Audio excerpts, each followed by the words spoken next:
Nous avons des officiels, ni maison des entrepreneurs,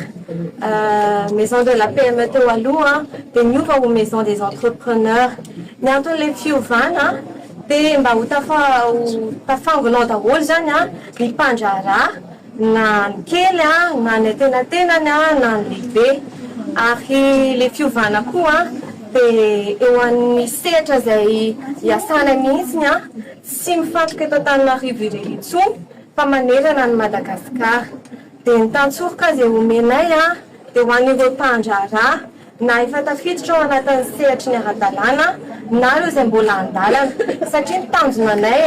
dia nanofana azy ireo hiditra tsikelikely any amin'ilay sehatry ny ara-dalàna. Ny zavatra atao eto amin'ny maison des entrepreneurs moa zany dia misy ny séance de partage fizarana izay atao any Maimaimpoana isaka ny zoma. Hitantsika any amin'ny tambajotran-tserasera eny any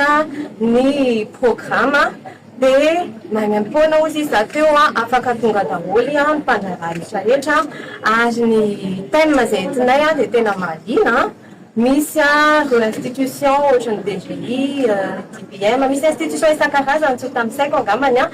fa mandray anjara ao anatin'ireny fampisanana ireny. Izahay moa zany hatreto dia tsy tena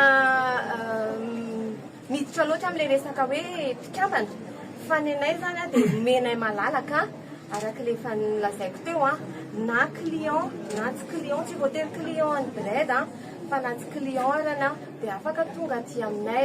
dia ny entrepreneur koa ny mpandraharaha mazava azy ninona sokajy misy anazy ninona asany dia raisinay eto amin'ny fepetra manokana tena tsy misy fepetra hatramin'ny hoe mbola vao manana idée vao manana eritreritra le olona amin'ny resaka fandraharana na efa tafiditra ohatra hoe efa misy incubateur manampy anazy satria izay koa marihana fa tena miara-miasa amina partenaire isan-karazany mpiara-monina antoka isan-karazany zahay izay sokajiana maro be mihitsy misy izay zavatra tsy afaka omenay eto amin'ny maison des entrepreneurs dia ireo partenaire miara-miasa aminay orientenay makany zany ireo mpandraharaha ireo satria moa voafetra ihany ny séance izay atao eto aminay isaky ny zoma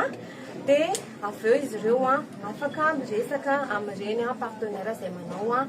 événement miaraka aminay ireny.